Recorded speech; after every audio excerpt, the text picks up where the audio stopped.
नमस्कार बंधुरा आमी मधुमिता और आपनादेर मधुस किचेने सबाइके स्वागत। आमी आबारो चले एसेछि एकटा नतून भिडियो निये। तो आजकेर भिडियोते थाकছে একটা রাইসের রেসিপি। তো এই রাইসটা শুধু শুধুই খাওয়া হয়ে যেতে পারে, এর সঙ্গে কোনো তরকারি বা চিকেনের কোনো আইটেমের প্রয়োজন পড়বে না। তাহলে চলুন শুরু করি আর আপনারা ভিডিওটা প্রথম থেকে শেষ পর্যন্ত দেখতে থাকুন। প্রথমেই আমি ভাতটা করে নেব, তার জন্য জল গরম বসিয়ে দিয়েছি। তাতে তেজপাতা আর গোটা গরম মশলা দিচ্ছি, দারচিনি, লবঙ্গ, ছোটো এলাচ আর সাজিরে দিয়ে আর পরিমাণ মতো নুনটা দিয়ে দেব। আর জলটা যাতে একটু নুন নুন হয় সেরকমভাবে নুনটা দিতে হবে। আর এবার আমি দেব 1 চামচ সাদা তেল।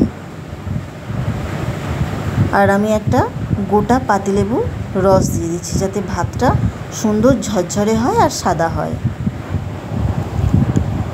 আর দেখুন গোটা পাতিলেবুর আর এই দানাটা যাতে জলেতে না যায় তার জন্য আমি একবারে ছাঁকনিতে ছেঁকে লেবুর রসটা দিচ্ছি।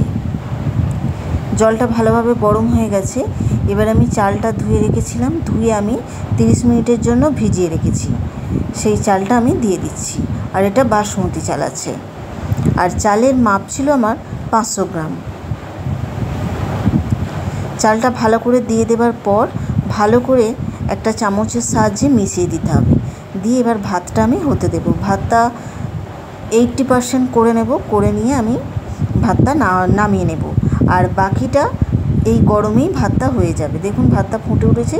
এরপর আমি হয়ে গেলেই ভাতটা আমি নামিয়ে নিচ্ছি। ভাতটা হয়ে গেছে। আর আমি ভাতটা আলাদা করে কোনো ঠান্ডা করিনি। এবার আমি কড়াই নিয়েছি একটা বড়, তাতে আমি পরিমাণ মতো সাদা তেল দিয়েছি আর সামান্য একটু নুন দিচ্ছি। আমি ডিমগুলো ভেজে নেব। 4টে ডিম নিয়েছি। আমার রেসিপিটা যদি ভালো লেগে থাকে প্লিজ চ্যানেলটা সাবস্ক্রাইব করবেন, পাশে থাকা বেল নোটিফিকেশানটা প্রেস করে অল অপশানটা অন করে দেবেন। আর ভালো লাগলে লাইক, কমেন্ট, শেয়ার করতে ভুলবেন না। আর এতদিন আমার চ্যানেলকে সাবস্ক্রাইব করে যারা পাশে থেকেছেন তাদের অসংখ্য ধন্যবাদ। আর এই ভিডিওটা দেখার সময় যদি নতুন বন্ধু হয়ে থাকেন তাদের অসংখ্য অনুরোধ রইল চ্যানেলটা সাবস্ক্রাইব করার জন্য।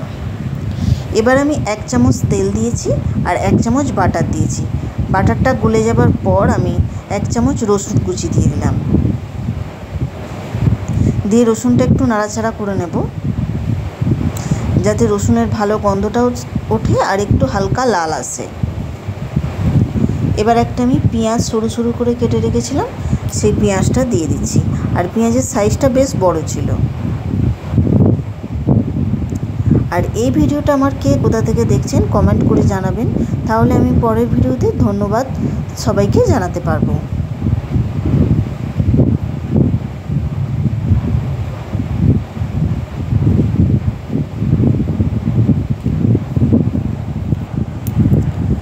আর এই পেঁয়াজ রসুন ভাজার সময় গ্যাসের ফ্লেমটা মিডিয়াম ফ্লেমে রাখতে হবে, যাতে পুড়ে না যায়। এবার আমি গোটা 4 কাঁচা লঙ্কা কুচি করে রেখেছিলাম, সেটা দিয়ে দিচ্ছি। পেঁয়াজটা দেখতে পাচ্ছেন বেশ ভালো মতো লাল হয়ে গেছে। এবার আমি যে ভাতটা করে রেখেছি সেই ভাতটা অল্প অল্প করে দিয়ে ভালো করে নাড়াচাড়া করতে থাকবো। এতে আর আলাদা করে কোনো মশলা দেব না। আর স্বাদ মতো একটু চিনি দিয়ে দিচ্ছি। চিনিটা নাড়াচাড়া করতে করতেই গলে যাবে। এবার আমি ভাত আর কিছু ডিম, আরও কিছু ভাত আরও ভেজে রাখা কিছু ডিম দিয়ে দিচ্ছি। দিয়ে ভালো করে নাড়াচাড়া করে নিচ্ছি। অল্প অল্প করে দিয়ে মেশালে তাতে মিশ্রণটা ভালো হয়। এবার আমি সম্পূর্ণ ভাত আর ডিম যেটা আছে দিয়ে দেব। আর একটু আমি মরিচ গুঁড়ো দিচ্ছি 2 চামচ মতো। দিয়ে বাকি ভাতটা আর বাকি ডিমটা আর আমি অল্প একটু ধনেপাতা কুচি রেখেছিলাম সেটা দিয়ে দিচ্ছি। দিয়ে ভালো করে মিশিয়ে নিলে তৈরি হয়ে যাবে এগ গার্লিক রাইস।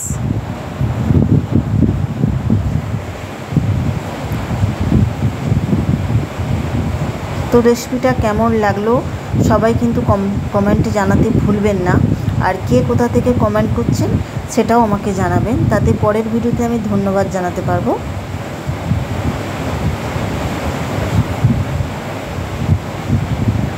আর এই রেসিপিটা ভীষণই তাড়াতাড়ি হয়ে যায়, সময়ও খুব কম লাগে। দেখুন ভালোভাবে সব মিশিয়ে নিচ্ছি। আর এরকম একটা খুন্তি নিয়েছি যাতে ভাতগুলো ভেঙে না যায়। এবার যে বাকি ডিমটা ছিল আরও, সেটাও দিয়ে দিচ্ছি। আর ভাতটা রাইসটা মেশাবার সময় গ্যাসের ফ্লেমটা একদম লোতে রাখবেন। আমার রেসিপিটা সম্পূর্ণ হয়ে গেছে। আমার ভিডিওটা দেখার জন্য অসংখ্য ধন্যবাদ।